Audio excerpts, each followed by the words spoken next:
everybody, it's Cindy the Scrapologist. Welcome to another junk journal tutorial. It's a rainy fall Saturday here in Maine, so I have a cup of lavender tea and I thought I would do a tutorial for you all. Excuse me.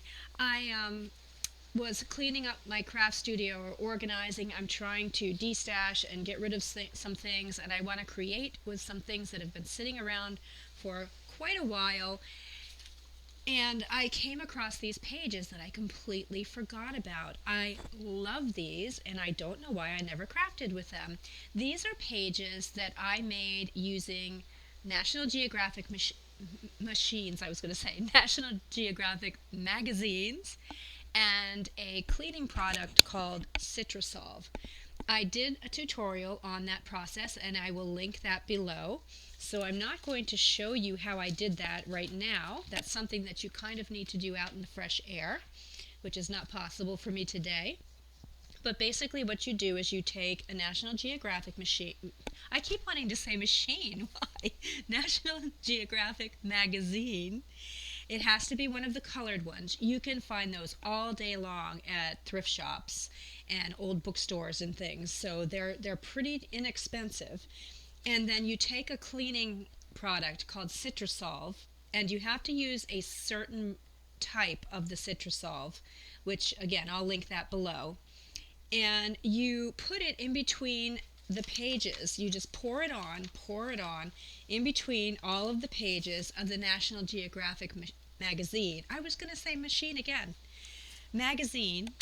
And you never know what you're going to come up with. You let it dry, and then when it's dry, you pull apart the pages and magic happens. It's just beautiful. It's fun because every page is going to be unique and different. And I wanted to do a project with these today, so I'll show you the tutorial. And first I'll show you what I made, and then I'll show you the tutorial at the end. So this is an example of one. I hope it's not going to be too shiny. The National Geographic pages are glossy, so if you don't like that, you might not like this technique, but actually, except for my light, which I have to have above to shine on my workspace here, you don't really notice that these are glossy once they're done. So this one you can still see Howdy Doody there, and you can still see some of the writing, which is cool. I like that on some of the pages. But sometimes you get this lusciousness. This one got a little crinkled, but isn't that gorgeous? And you never know what color you're going to get. And if you get something like this and you don't want the writing, you can go back in and put more Citrusolve over it. So you do have a little bit of control as to what's showing. Look at this one. Look at the spot of orange up there. It almost looks like a peacock feather. And since I do junk journals with these, I don't mind the print showing through on some of them because it just looks cool showing through.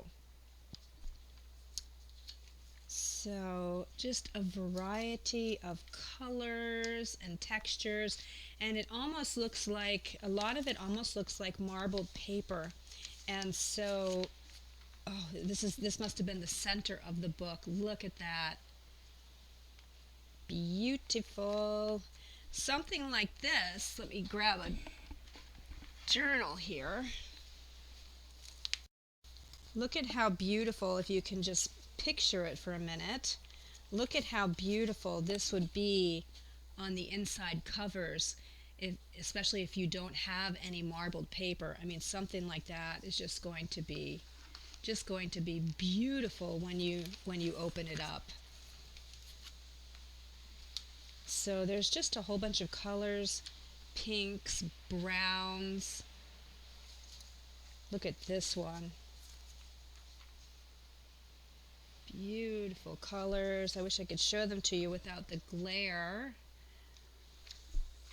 And this one is cool too, but it's got a lot of writing on it.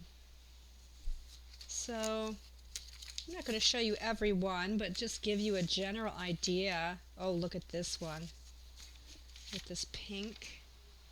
Well, it's not showing quite as pink on the camera as it is here, and this large splotch. These just, oh, I love this one. I'm setting that aside as one of my favorites. These are just fun mixed media papers. That's what they look like. It looks like you poured paint on these, or oh, I'm loving the pink today. Usually that's not a color that I like, but look at that. So obviously what it does is it sort of dissolves the ink on the page. So you can see there was something here, and it dissolves it. So the colors of your pages are generally going to be what you see on the page. There's another beautiful one. And I didn't get enough of the Citrusolve down here, but again, I like that. I don't mind that, but you could always cut that off. That looks like another peacock feather. So yeah, just this was super fun to do. They're all cool. You can, I think this is 2 National Geographic magazines, not machines. And this is the stack that I have. So I want to use these today, and let me pause the camera, get my project, and show you what I made with these, and then we'll do a tutorial. So these are some of the goodies that I made. Let me move them out of the way and show them to you one at a time. I'm super happy with the way everything turned out. This first one, which I love, this luscious green over here.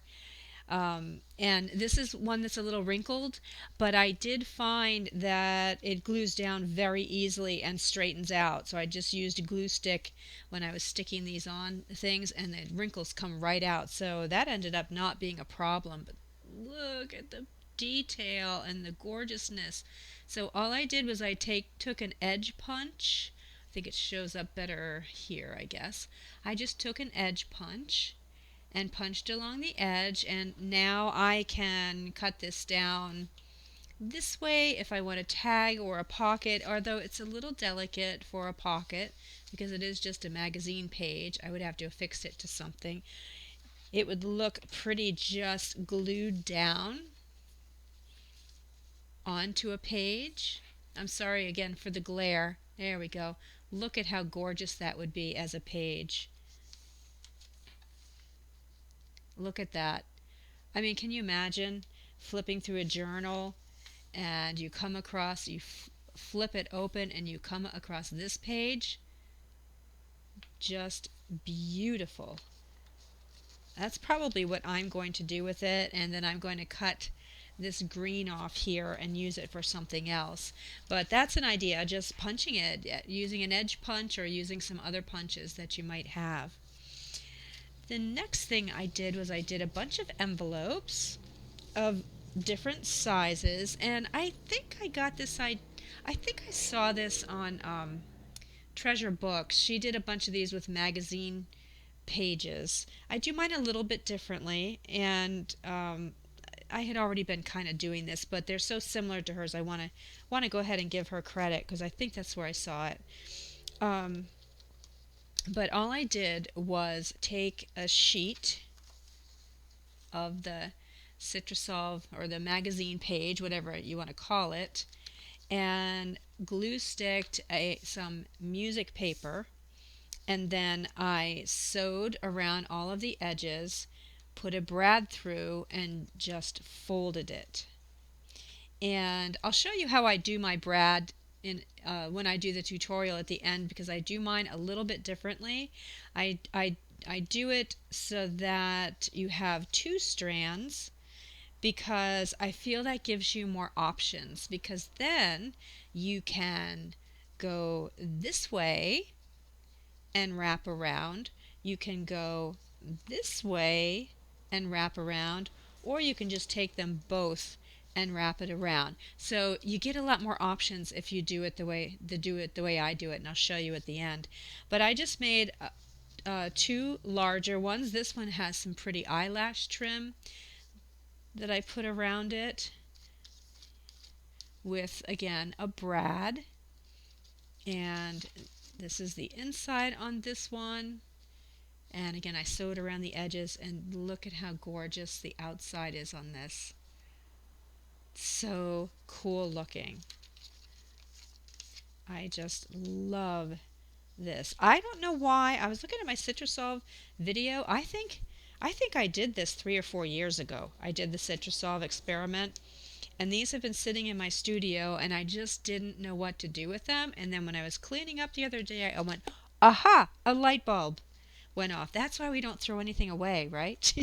Because we will use it eventually. Here's another envelope. I love this one because this has a map of, I'm assuming, New York, and the whole thing didn't dissolve. I love this. If I could recreate this and do it again on purpose, I totally would. But and it does have some text there, and I totally don't mind that. And I just affixed it closed with a decorative paper clip, and it just, oops, I did it upside down. Oh well. Sometimes that happens. And again, I just folded it, so you can put a larger flap on the top. You can put a smaller flap on the top. It really doesn't matter how you fold it. I did find out by accident, though, to not fold it until you're done with the sewing, because I did one that I had folded first and it crinkled, because I only used a glue stick to hold the two papers together. It crinkled the magazine page because there's a little bit of air under there. You probably can't see, but so keep it flat and sew it and then fold it. That should be the order if you don't want to get a crinkly mess. See, actually, here's the one. You see this? See this crinkle here? So this one I folded and then sewed, and as I was sewing, the foot kind of pressed the paper. But here's another just cute little envelope with music notes on the inside. Then wait until you see this. I did a cover.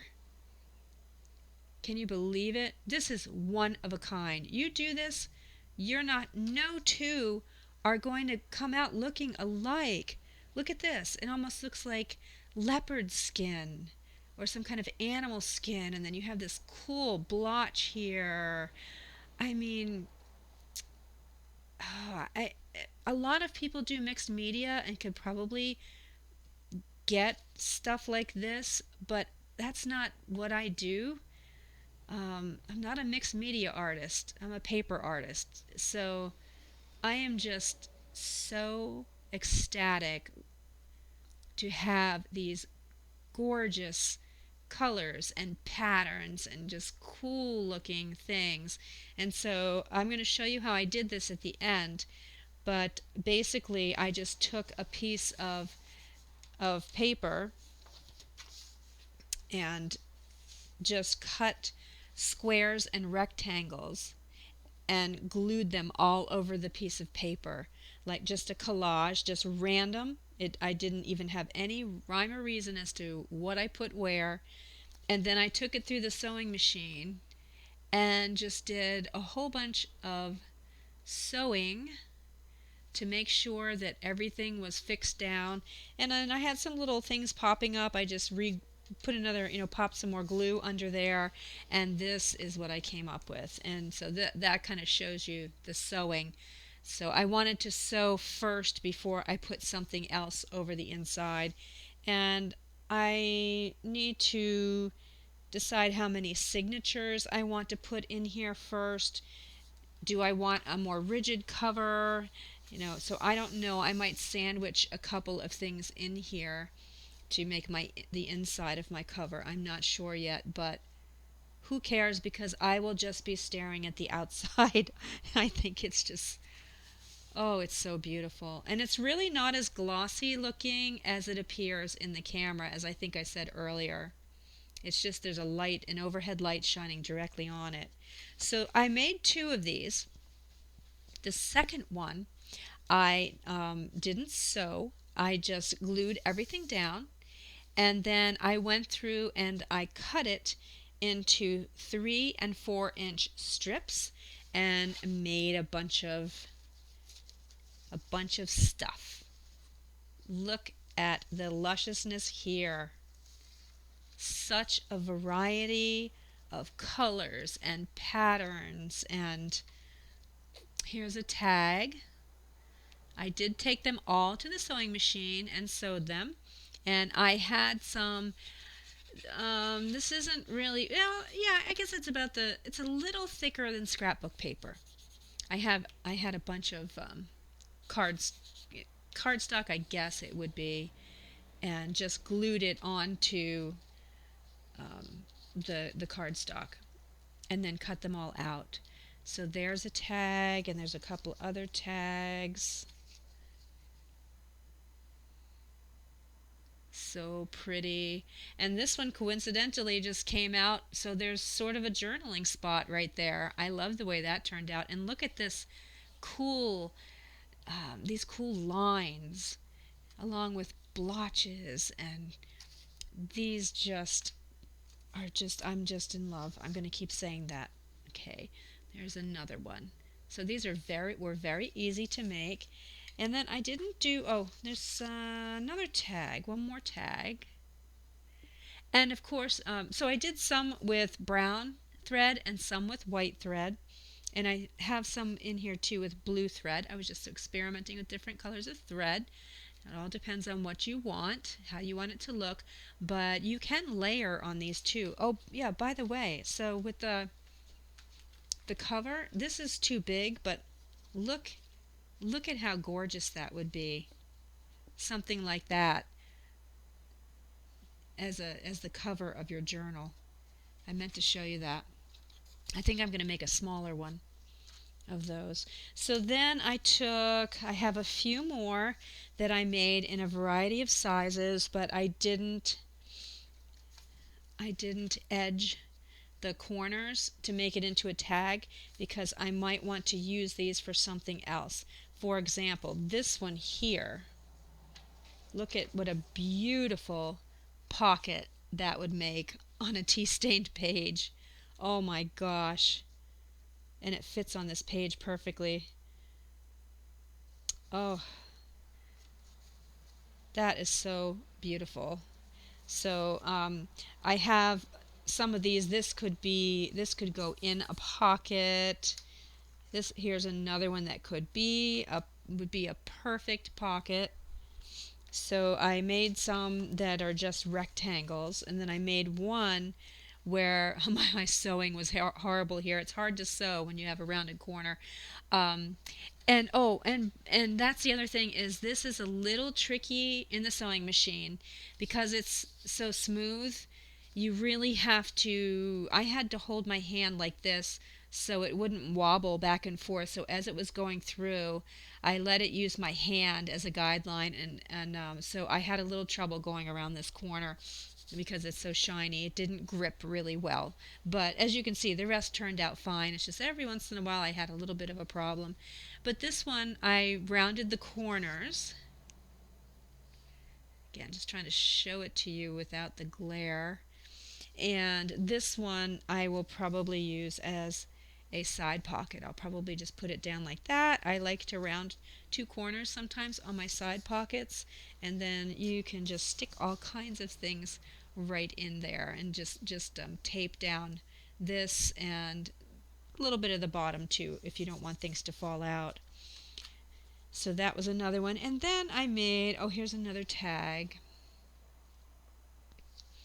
And then I made a couple of skinnier ones that I thought would be really pretty belly bands.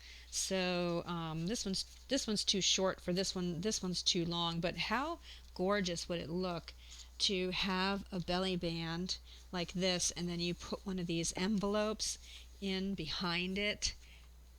So gorgeous. You could even take one like this, take the paper clip off, and hang it off of the belly band like this, and it can open and it can flip out. There's lots of options. Belly bands can go You can do a stacked belly band, sort of like this. I love doing stacked belly bands. So what you would have is you would have a slot. Let me see if I can do this so you can see. You would have a slot here, and then you would have a slot here. So it would kind of look like, find a smaller one. It would kind of look like, sort of like that. Without this, I'm just trying to kind of show you that how you would layer it. Those are super fun and they look great. Could even just flip that one over, but why when I've got this gorgeousness? There's that orange blob that I showed you earlier. So that's what I made, and let me just show you really quickly how I made, because I think these are pretty self-explanatory. But I will show you. I will show you how I did this, and then we'll do one of these so that you can see how I kind of collaged that. But let me show you how I do this. I think I can deconstruct it and take it back apart. Yes. So I just use a brad, just a regular old brad, like this, and I take my thread and I fold it in half so that there's a loop. That goes through the hole. Kind of pull it through so you have some to work with. And then take your brad. And this one's already been opened, so it's going to be a little rougher to do, but take your brad and pull it through so that this can then loop over there. I'm going to loop it over, and I'm going to pull it tight. Okay, so it is now looped around the tines of the brad, and it's not going anywhere. Isn't that cool? Such a simple little trick, and then just open up the tines of your brad, and I like to flip it over and press it down like that, and that gets it nice and flat. So that's a really quick little tip for you. I love doing closures like that. I hope that helps and gives you an idea. Oh, let me put my paper clip back on this one, and let's do a collage together. So let me get these out of the way so we can craft. And here I've chosen a 12 by 12 piece of scrapbook paper. I like the postcards, and I want the postcards to show up on the back of my tags. So I'm going to use this. If you want to create this book cover, just back the 8.5 by 11, just have an 8.5 by 11 piece of paper. But I'm going to use a 12 by 12 so that I can make the pockets and tags and things, envelopes. And you just need 3 pieces of paper for the 12 by 12, and I used, I think, 2 pieces for the 8.5 by 11. And I'm just trying to pick 3 contrasting colors. If you want it to be monochromatic, that's fine. Pick all similar colors, but for me, I wanted a little bit of that blue thrown in with the pink. And then I'm just going to, first, I love that black blotch that's going down the page, so I'm going to cut that for my anchor piece. I always have one long piece that I use for my anchor piece, and I'll show you more about that later. And then the other ones are just going to get cut down, if I can get them into the cutter, trimmer. I'm just going to cut them down in a variety of squares and rectangles. There's no rhyme or reason to it at all. Just cut. The more you think about it, the more symmetrical your collage is going to be. So I just try not to think about it. I look at the paper. For example, I didn't want to cut out that round blotch on that piece on the right there. So I just kind of look at the paper and decide where I'm going to cut. You don't really have to think about it. So here are my 2 anchor pieces, and they are very contrasty, which I like.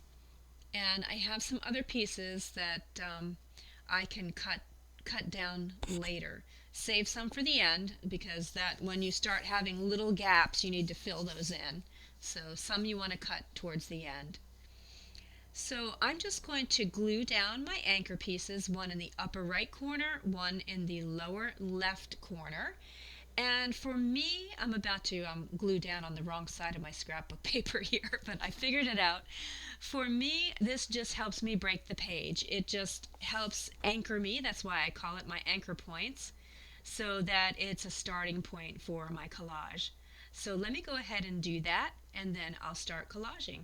I'll speed this up for you all.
All right, here's my finished product. Oh my gosh, I love it.